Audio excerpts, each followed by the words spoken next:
dapat po, ang umiilaw lang po, si supply. Once po na may ibang umiilaw dyan, ibig sabihin po, meron po siyang ini-indicate na command or meron pong alarm or trouble. So, ito po, yung mga ilaw natin, ito pong mga nasa taas, fire po yan, kulay pula. Zone 1, Zone 2, Zone 3, and so on. Trouble ng Zone 1, Zone 2, and so on. So, trouble po, baba, fire po, taas. Kulay orange po yung trouble.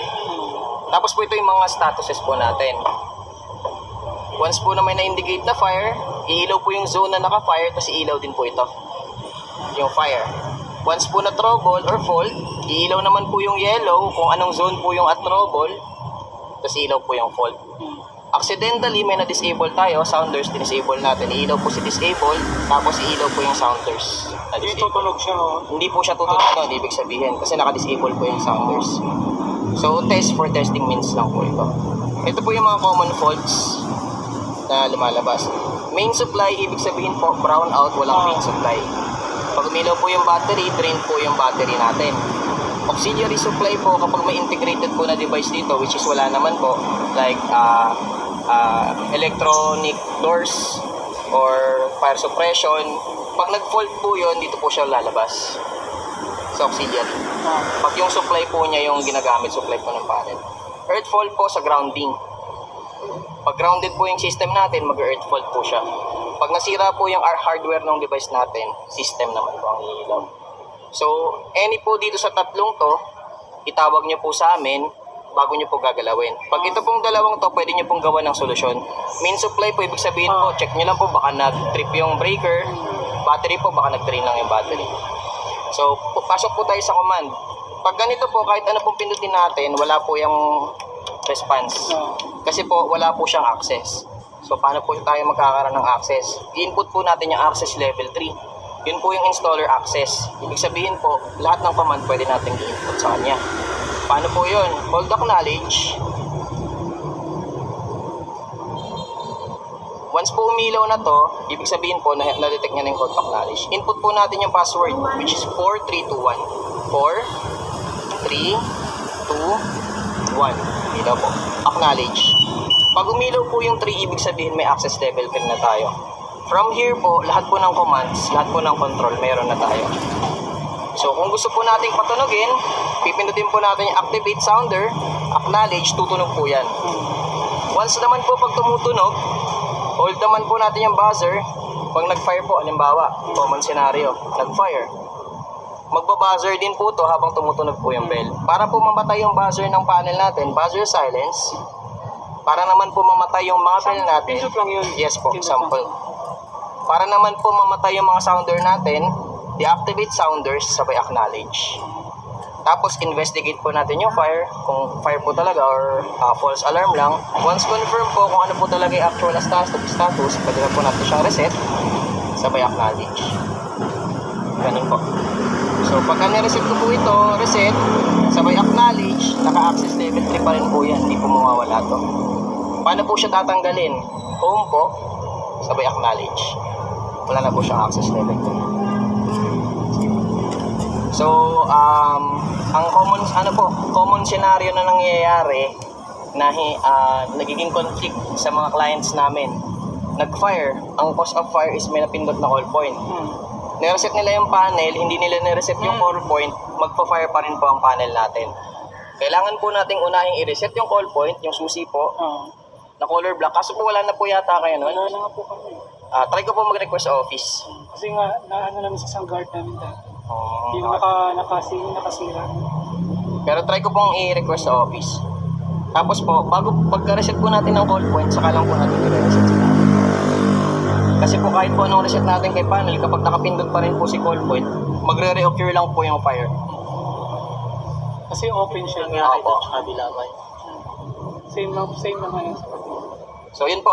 Try niyo pong ano siya. Okay Dapat may susi doon. Opo. Ayan po. Madam, try niyo pong ipasok yung access level 3. Di ba ano yung ba? Hold acknowledge po. Dito na. Opo. Pwede po, hold po. Long press po. Hold. Ay pa rin. Ah. Hanggang tumipaw yung... Opo, dapat po umilaw yung 1. Ayan. Okay na po. Tapos, 4. 4 ba una? Opo. 4, Green. Sabay acknowledge po ulit. May access level 3 po tayo. So, pwede na po natin siyang patunogin kasi may access level 3 tayo. Activate sounder, acknowledge. Pwede po rin natin siyang reset. Pa-reset po. Reset, Reset. sabay acknowledge po. Yan.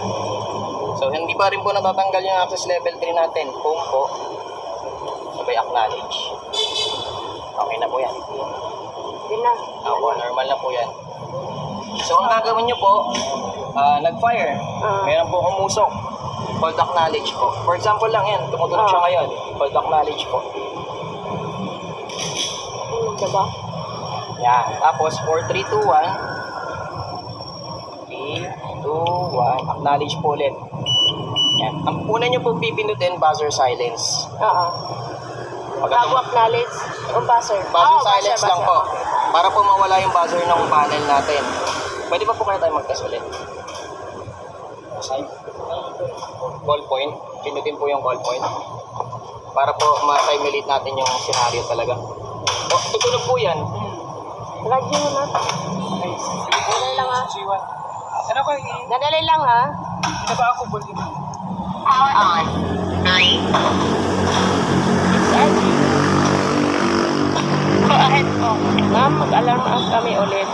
Ano na lang.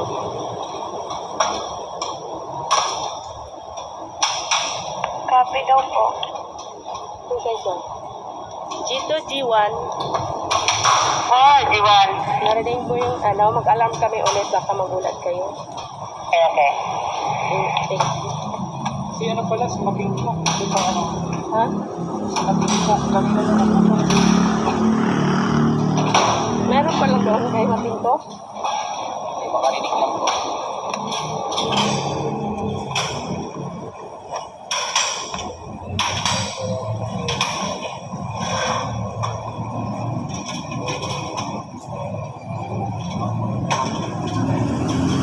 Magpatay ko to.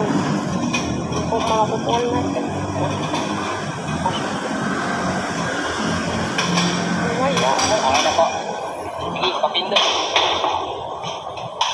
Yan po, nag-fire po.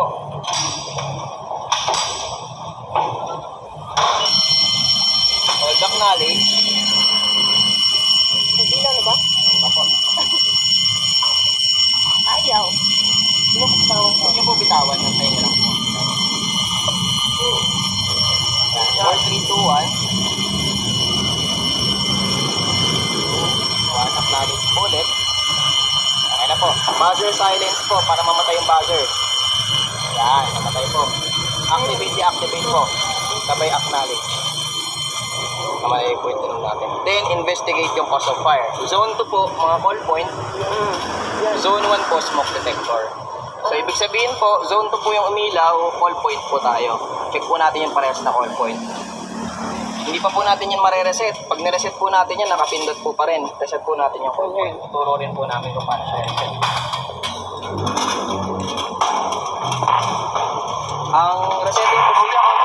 Ang resetting procedure niya po, unang-una po, dapat may susi sila. Oo. Once na na-insert po nila yung susi, bababa lang po nila to. Ako, hindi maganda yung pagkakaano. Nagpa-double check na ako na ito. Ayaw na. Dapat po bumaba yan. Tapos pwede nyo na pong tanggalin yung susi. Tapos balik nyo lang po ng sabay. Ayan po, wala na po. Dapat mawala yung Yes po. Mawala na. Once mawala na po yan, pwede na po natin i-reset yun. Ganun. Yan na. Yan po. Pwede nyo na pong reset. Dito na no? Apo. Sabay acknowledge po. Yan na po. Wala na. Okay na. Hindi, nandiyan pa rin po siya. Mawawala lang po siya pag sabay acknowledge po. Na-off na pala.